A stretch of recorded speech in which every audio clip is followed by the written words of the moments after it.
I was halfway through my Sunday coffee when I got a notification that my Tesla was moving. Not parked. Not bump. Moving. The problem was, I was sitting on my porch in my pajamas and the keycard was still on the kitchen counter. At first, I thought it was a glitch, maybe a software update triggering a false alarm. But when I opened the Tesla app, I saw the live GPS feed slowly drifting away from my driveway, headed down Magnolia Avenue. And just like that, my quiet morning turned into a full-blown car theft, with the twist being, the thief wasn't some masked stranger. It was Karen. HOA President Karen. Wearing a neon windbreaker, sunglasses, and the same look of self-importance she wore while issuing parking violations to kids visiting their grandparents. My Tesla had just been stolen by the same woman who once told me it was an eyesore to have an electric car that wasn't a neutral earth tone. What she didn't know was that the car she took was live-tracked, voice-enabled, and fully wired into the sheriff's emergency response system. She wasn't just stealing a car. She was starring in her own real-time arrest video. Just 2 days earlier, Karen had been giving me her usual grief about my Tesla being too close to the curb, even though it was perfectly parked within the guidelines. She made up some nonsense about it violating HOA visual conformity regulations. I brushed her off like always, but I should have known something was coming. Karen wasn't the type to let things go, especially when she was losing control of a neighborhood she once ruled like a clipboard-wielding monarch. Still, never in a million years did I think she'd go this far. She had always walked the tightrope between petty and illegal, but this was an Olympic dive into felony territory. As I grabbed my phone and opened the security camera feed, I discovered something strange. My footage was gone. Deleted. Not corrupted, deleted. That meant someone had manually accessed the camera system, either physically or through the home network. I had installed that setup myself. I knew it inside and out. Karen must have tampered with the outdoor junction box, which sat, stupidly, right next to the community bulletin board she obsessively updated. She must have cut power, wiped the feed, and snuck off with my Tesla like it was a borrowed golf cart. Except this wasn't a golf cart. It was a $60,000 vehicle with embedded microphones, cabin cameras, and real-time tracking that even the sheriff's department could access if flagged correctly. So I flagged it. I didn't even call 911. I called Sheriff Dean directly. We'd met at a town council event last year where he gave a speech on smart tech and community safety. I helped his daughter with a school project on EV infrastructure, and we hit it off from there. When I told him the situation, he paused for about 5 seconds and then burst out laughing. Not because it was funny, but because of course it was Karen. Everyone in town knew Karen. From the time she tried to fine the volunteer fire department for parking on the lawn during a rescue, to when she demanded toddlers at the community pool wear matching swimsuits because they disrupted the aesthetic. I arrived at the sheriff's office 10 minutes later, phone in hand, Tesla app pulled up, and live footage playing. Dean hooked it up to his system, and within seconds, my car's interior cam was mirrored on a large monitor. There she was, Karen, in the driver's seat, squinting at the touchscreen like it was written in hieroglyphic. She was tapping random menus, clearly trying to disable tracking, but she might as well have been trying to hack NASA with a spatula. Every movement she made was being recorded. She pulled into a Shell gas station. Ironic, given she was driving an electric car, and got out to make a call. The audio picked up her voice clearly. She was telling someone to meet her at a storage unit downtown, saying she'd finally gotten rid of that nuisance Tesla. My Tesla. Dean didn't waste time. He dispatched 2 unmarked cruisers to tail the vehicle and instructed another unit to sweep the area around my neighborhood in case Karen had accomplices. Meanwhile, he pulled up her previous complaints and scanned for anything resembling premeditated harassment. Turns out, Karen had filed 6 different complaints about my car in the past year, 2 of which had magically disappeared from the HOA's record-keeping. Dean raised an eyebrow at that. What kind of HOA president deletes her own reports? the kind planning to steal the very car she documented. Karen didn't notice she was being followed. She drove like someone who believed the road belonged to her, and maybe in the HOA she felt that way. But out in the city, she was just another reckless driver weaving in and out of lanes, illegally parked in loading zones, and narrowly avoiding sideswiping a delivery truck. We watched her pull into a rundown lot near a row of storage garages. She opened one of the units and began clearing space, as if she planned to stash the car overnight. Dean and I watched in real time as she picked up a cardboard sign that read "For sale, cash only" and propped it up inside the Tesla's front windshield. It was so cartoonishly illegal it almost felt like a prank show. Except this was real. I'll never forget the look on Dean's face when she pulled out a roll of masking tape and tried covering the Tesla logo. "Does she think that's how branding works?" he asked, rubbing his temples. A deputy chuckled. "I think she's trying to change the name to Eco Sedan, or something less traceable." That was when Karen pulled out her phone and began filming herself next to the car, calling it her latest acquisition in what she claimed was an HOA vehicle reclamation program. She even tagged it with a fake account handle at @EcoKarenOfficial. I was stunned. She wasn't just stealing, she was turning it into a personal brand. But Karen's moment of influencer glory was short-lived. Dean leaned over and clicked the lock button in the Tesla app. The doors sealed. The windows rolled up. The lights flashed twice. Karen jumped back like the car had bit her. Then came the voice feature. I tapped a command and the car's speakers rang out loud and clear. "This vehicle is being tracked by law enforcement. Please step away from the car, Karen." She froze. Looked around.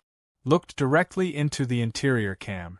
And for the first time since I'd moved into the neighborhood, Karen looked terrified. That was the moment I knew the tides had turned. No more parking citations. No more HOA warnings. No more smug lectures about curb appeal or driveway symmetry. Karen had officially crossed the line. And the line had teeth. What started as a petty neighborhood vendetta had turned into a full-blown criminal case, with video evidence, digital tracking, and a woman so entitled she thought the law was a suggestion. But this time, the car was smarter. And justice was fully charged. Karen stood frozen beside the Tesla, trying to process what just happened. Her brain was likely scrambling for a loophole, a reason, any justification that would get her out of the mess she had just created. The automated voice still echoed in the tight lot, and with no place to run, she reached for her phone again, this time not to film herself, but to call someone. From the camera feed, it was clear she was dialing rapidly and pacing, shouting phrases like community property and unauthorized vehicle in HOA limit. It was the kind of incoherent babble that screamed desperation, and the more she spoke, the more it became obvious she was trying to frame this entire situation as some kind of civic duty. She was actually telling someone on the line that she had secured the rogue Tesla that had been degrading property values, and was in the process of turning it over to responsible parties. I wasn't sure if she was delusional or just doubling down on her lies because she didn't know what else to do. Back at the sheriff's office, everyone watching the feed had gone silent. Dean squinted at the monitor, listening to her frantic phone call. One of his deputies started writing things down, time-stamping every key phrase Karen uttered as potential evidence. I asked Dean if we should stop her now, but he shook his head. "Not yet," he said. The more she talked, the deeper the hole she was digging for herself. And sure enough, moments later she took it further. She popped the trunk of the Tesla and started unloading some of her own junk into it, an old lamp, a crate of fake plants, and a broken portable heater. She was staging the vehicle, trying to make it look like it was hers all along. It was so clumsy and obvious it bordered on comedic, but the implications were serious. If she'd gotten away with this, she could have made life hell for any neighbor she had a grudge against. Dean decided it was time to intervene, but with flair.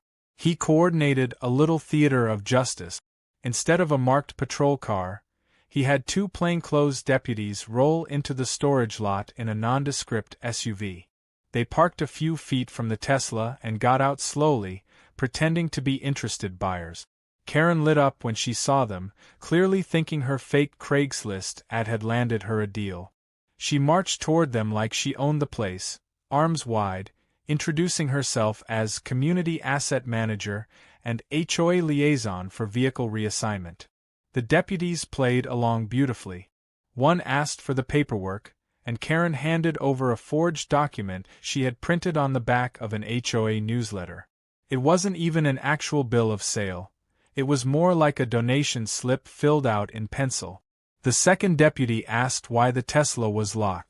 Karen paused, glanced at the car, and muttered something about misplacing her keys. Then she added, absurdly, that the vehicle was voice-activated and responded only to her.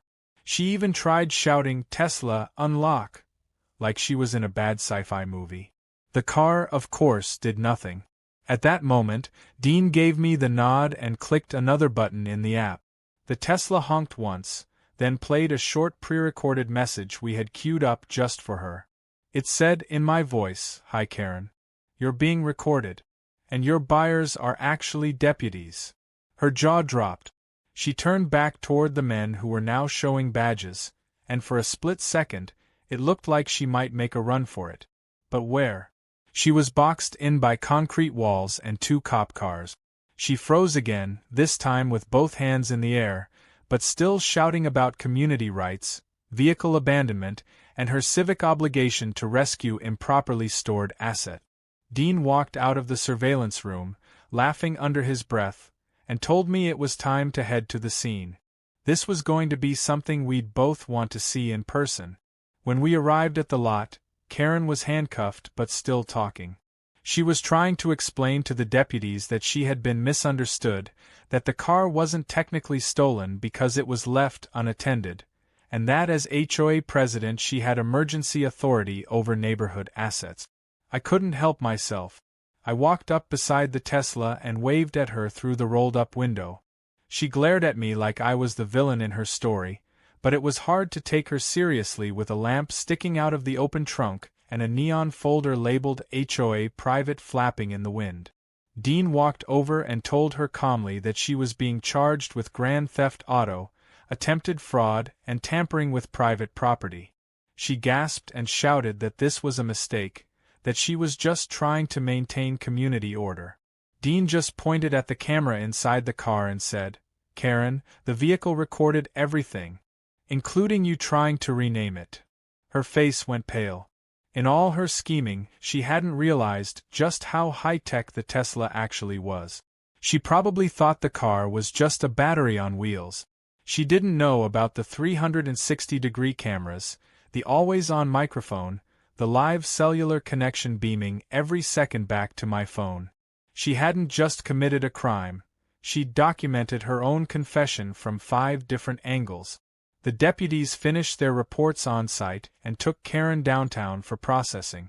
As she was loaded into the vehicle, she screamed about lawsuits, about calling her cousin who worked in local government, about how this would all blow over once the real story came out.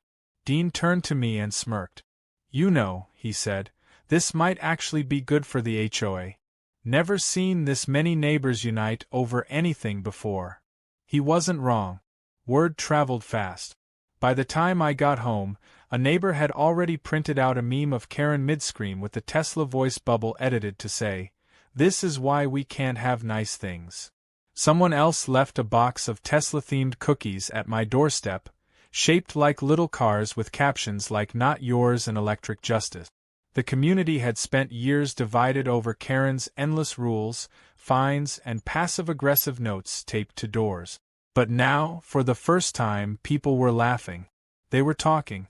They were bonding over the shared experience of watching someone so entitled finally face consequences. Later that night, I reviewed the car footage again just to process how surreal the whole day had been. Watching her awkwardly fumble through the Tesla's interface, shouting at it like it was an Amazon Echo, was pure comedy. But underneath the humor, there was something deeper, a reminder that bullies often hide behind bureaucracy, that power in the wrong hands warps into delusion, and that sometimes, just sometimes, the system works. Especially when the car is smarter than the criminal. As I drifted off to sleep, my phone buzzed with a notification. Tesla update available. I smiled. If only Karen knew.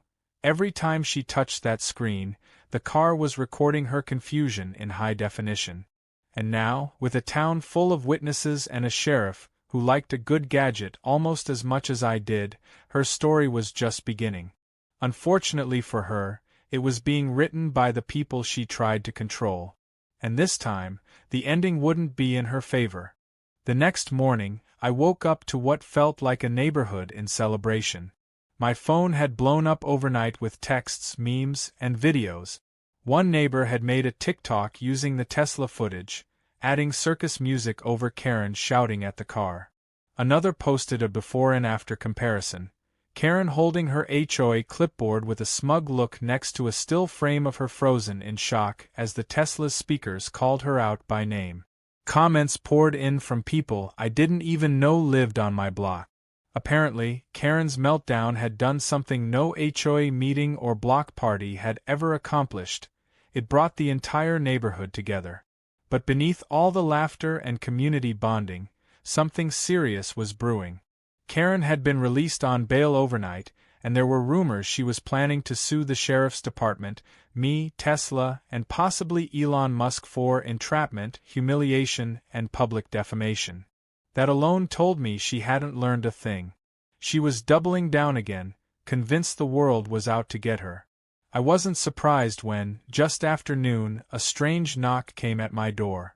It wasn't the usual polite tap of a neighbor or the rhythmic knock of a delivery. It was sharp, rapid, and rhythmic, Karen's signature HOA knock. But when I opened the door, it wasn't Karen standing there. It was a man in a wrinkled suit holding a clipboard, flanked by a woman in square glasses who introduced herself as Karen's lawyer. Apparently, Karen had filed a cease and desist against me for sharing defamatory surveillance footage, and was demanding a formal apology for emotional distress and character sabotage. I didn't say a word. I just tilted my phone screen toward them and played the video of Karen herself declaring the Tesla was now community property, while stuffing fake plants into the trunk. The lawyer blinked and said she'd be in touch. The man with the clipboard just looked exhausted. He muttered something about Karen filing 3 lawsuits a year and walked away shaking his head. Meanwhile, Dean wasn't having any of it. He called me from the station and said their legal team had already begun compiling a full case file. Since the Tesla was equipped with surveillance and the vehicle's data showed unauthorized access, it was an open and shut felony theft case. What made it worse for Karen was that she had erased security footage on my property. That counted as tampering. And the cherry on top? She had attempted to sell the car to an undercover cop.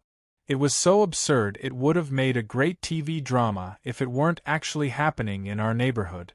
Dean told me the DA's office had seen the footage and was already drafting charges. Karen wouldn't be able to hide behind HOA technicalities this time. This wasn't about lawn lengths or mailbox height.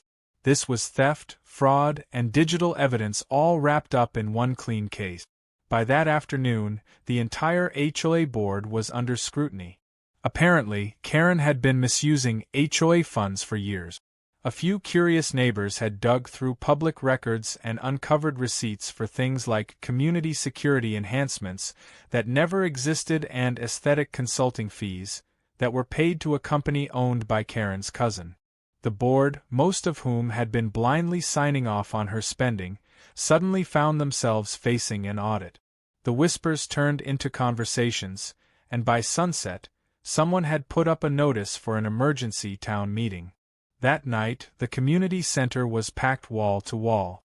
People stood shoulder to shoulder, some holding printed screenshots of Karen's Tesla fiasco, others waving signs that said things like "Take back the HOA" and "We are not Karen's kingdom." Karen showed up late, wearing sunglasses indoors and clutching a stack of papers like she was preparing to argue in front of the Supreme Court. She took the microphone before anyone else could and began reading from a statement, accusing everyone of betrayal, misconduct, and mob behavior.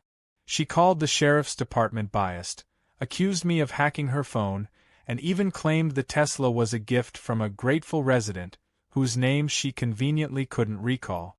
But no one was buying it. The crowd jeered, booed, and laughed in disbelief.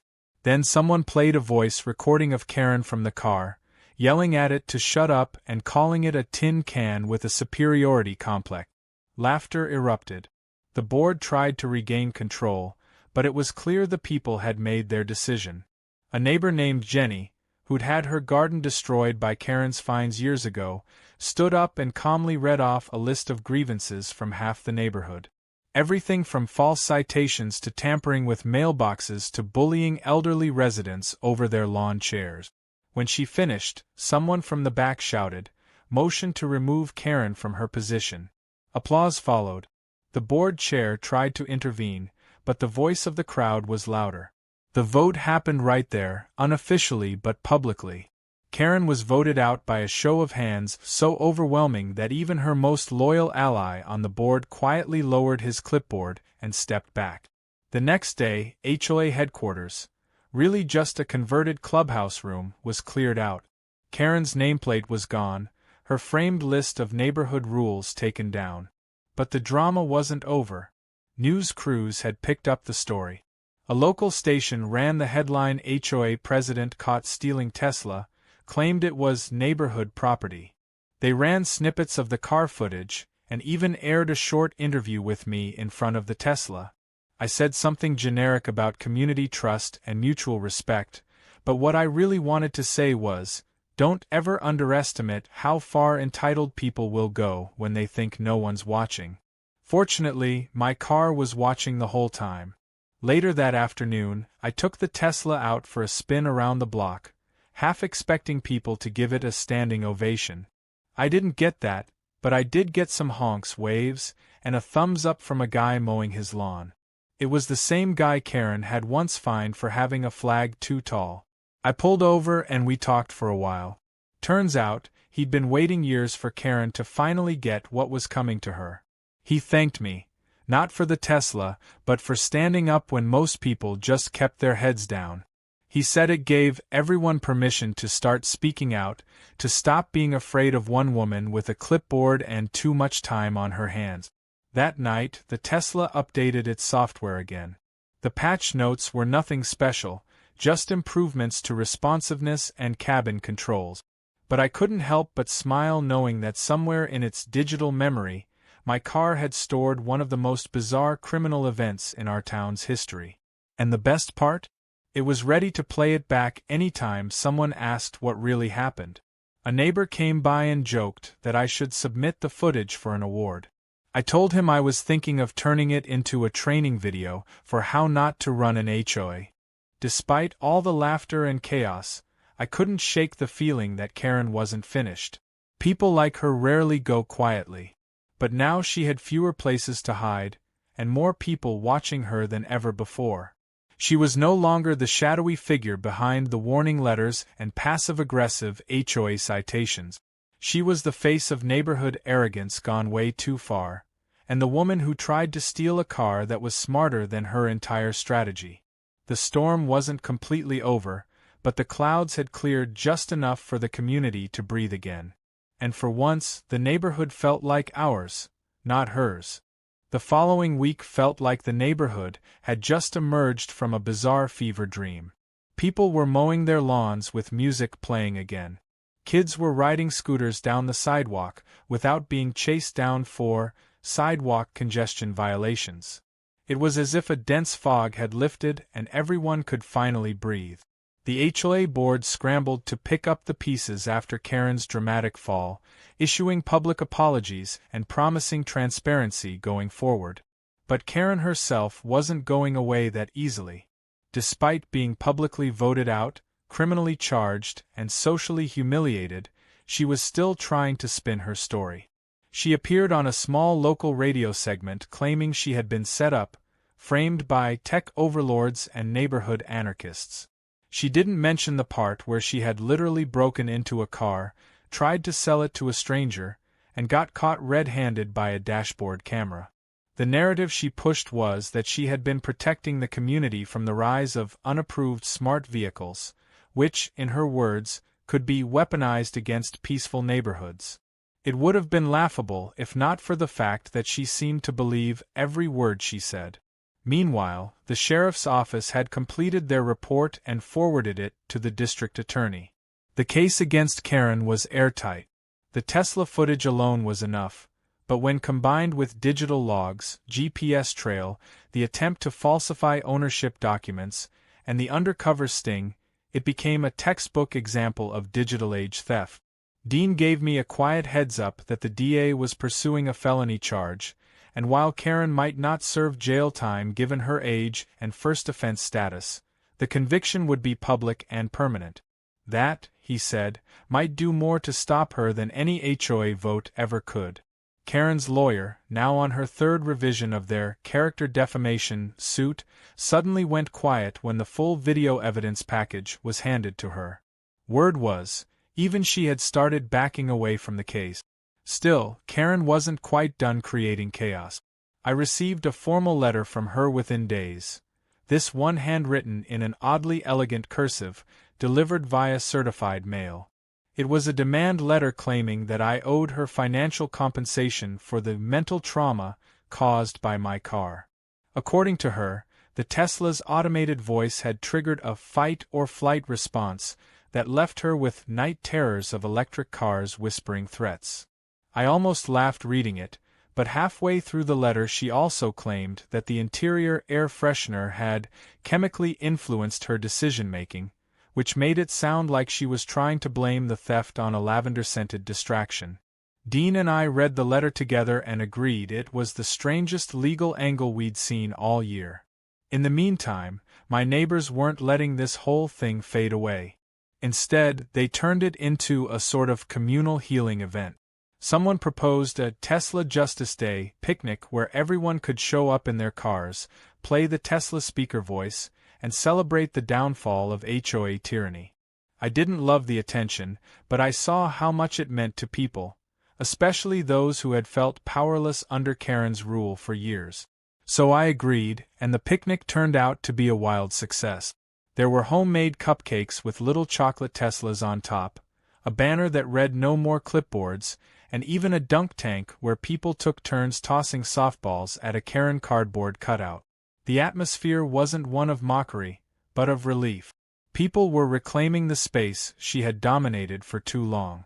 They laughed freely, shared stories they'd once been afraid to tell, and toasted to the power of cameras, community, and electric revenge. Then came the surprise no one saw coming.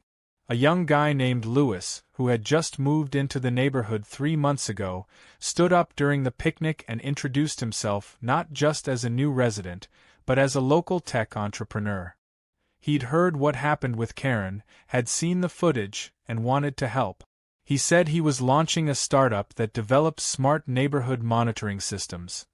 Ethically transparent, resident-controlled, and privacy-respecting, and wanted to pilot it in our neighborhood. The idea wasn't to spy, but to empower. Motion-activated cameras for shared spaces, community notice boards that couldn't be tampered with, and alerts that went to residents instead of just HOA officials. It was like the future of HOA without the dictatorship. Everyone was intrigued, especially after months or years of dealing with Karen's warped version of authority. Lewis's proposal caught on like wildfire. Within days, he set up a demo station in the community center and neighbors poured in to check it out. I helped test some of the features using the Tesla as a connected node, showing how even private home tech could collaborate with community systems safely. For the first time, tech was being welcomed instead of feared. People started seeing it not as a threat to tradition, but as a shield against corruption. Karen, of course, hated it. She filed a complaint with the county about unauthorized tech infrastructure being promoted on HOA property, but the board ignored her. One member even sent her a copy of her own previously signed approval form for community tech pilots. The irony was delicious. The DA officially charged Karen in the 3rd week after the incident. The charges were announced publicly. attempted grand theft auto, tampering with private surveillance, intent to defraud, and obstruction during a law enforcement sting. The announcement was posted online and read at the next HOA meeting by a visibly relieved board member who admitted they had lived in fear of Karen's retaliation for years. The room gave a standing ovation, not for the board, but for the end of a reign that had stifled the community. Karen, now entirely isolated, didn't show up to the meeting. Her house lights stayed off most evenings, and she was rarely seen outside. Rumors swirled that she was preparing to sell the property and move away, but no one could confirm it. One morning, a small moving truck pulled into her driveway. A single man in work boots started hauling out boxes. There was no grand announcement, no farewell note. Just Karen, sunglasses on, sitting in a folding chair as her life was slowly packed away. No one approached. No one waved. It was quiet, awkward, and eerily symbolic. Her power had evaporated, her influence gone, and the kingdom she once ruled with pettiness and paranoia had turned its back on her. I watched from across the street, not with glee, but with a deep, final sense of closure. That night, I walked out to my Tesla and opened the app. There it was, the archived footage of the moment Karen tried to drive it off the lot, her voice ringing through the cabin, the panic on her face, the realization that the car she thought she owned was smarter than her entire scheme. I didn't need to keep watching it, but I let it play one last time. Then I tapped save, uploaded it to a secure drive, and backed it up to a thumbstick I labeled HOA Day 0. Things felt different now. The streets were quieter, but not tense. They were relaxed, alive. Neighbors waved more. Conversations lasted longer. Kids chalked the sidewalks without fear of HOA citations for public defacement. I even saw one of the older residents repainting their fence a wild shade of blue, something Karen had fined them for years ago. The community had been strangled by invisible rules, and with those gone, it was like watching color return to a black and white film. Dean stopped by that evening, and we sat on my porch, watching the sunset. He chuckled and said, "You know, I think your car might have solved more community problems than our whole department ever could." I raised my coffee and toasted to that. But deep down, I knew it wasn't just the car. It was the people, finally fed up. It was the exposure of a bully who thrived in the shadows. And it was proof that even in a world full of rules and red tape, justice can still roll quietly down the street, powered by electricity and a good sense of timing. The morning after Karen's quiet departure, the neighborhood felt like it had been scrubbed clean. It wasn't just that her car was gone or that the clipboard patrol had ceased. It was something deeper, something lighter in the air. The fear was gone. The invisible tension that once hovered over every HOA notice and petty rule had evaporated with her last cardboard box. Even the birds seemed to chirp louder. People walked dogs without checking over their shoulders. Front yards blossomed with quirky decorations that would have once earned a warning letter. Wind chimes clinked where silence used to reign. Karen's reign had ended, but her legacy, the fear and frustration she left behind, was slowly being dismantled piece by piece. But justice, as it turned out, wasn't done with her just yet. A few days later, Dean called me with news that Karen's legal battles had only gotten worse. The HOA audit, originally sparked by her Tesla stunt, had uncovered misappropriated funds spanning years. It wasn't just receipts for fake consulting or questionable lawn care reimbursement. She had redirected neighborhood improvement budgets to her personal account. The community garden that never got planted, the sidewalk repairs that never happened, the so-called security patrol she insisted needed funding, it had all been smoke and mirrors. Worse, her cousin's company, the one she claimed handled compliance evaluations, wasn't even a real business. It was a PayPal name linked to Karen herself. The HOA board, humiliated and desperate to avoid total collapse, voted to press charges of financial misconduct. What had started as a petty theft of a car had turned into a full-blown investigation into community fraud. And now she was facing a second wave of criminal charges. Dean wasn't even surprised anymore. He just shook his head and said, "Some people dig their own graves, but Karen brought a backhoe." It amazed me how a woman who had spent so much time micromanaging others' lives had been hiding so many of her own dirty secrets. But the most satisfying part wasn't watching her get charged or the slow unraveling of her schemes. It was watching the community heal. Real healing.